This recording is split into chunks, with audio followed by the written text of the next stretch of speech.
Object-oriented programming allows you to organize a large project into manageable pieces. In comparison, procedural programming is a set of instructions, step by step, that the computer must follow.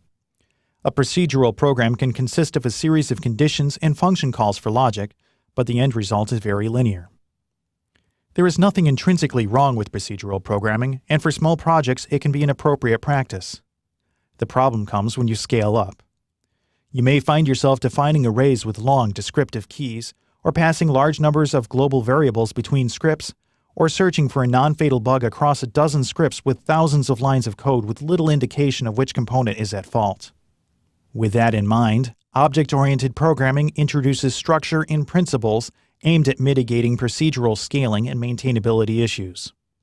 A number of features of object-oriented programming include abstraction, which defines data and program structures using a representation of the meaning while hiding the implementation itself.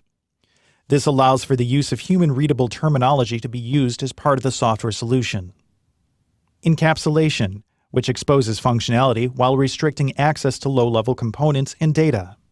Hierarchy, where attributes and behavior from pre-existing classes are inherited, allowing for incremental development. Modularity, where functionality is broken into modules that accomplish one task and contain everything necessary to complete said task. Instead of trying to deal with one large problem, a number of smaller subproblems work in conjunction with each other. And polymorphism, which is the ability to interact with classes without having to know what class they are. By implementing this technique, the compartmentalized components can be maintained and expanded without affecting the overall architecture, which in turn reduces overhead.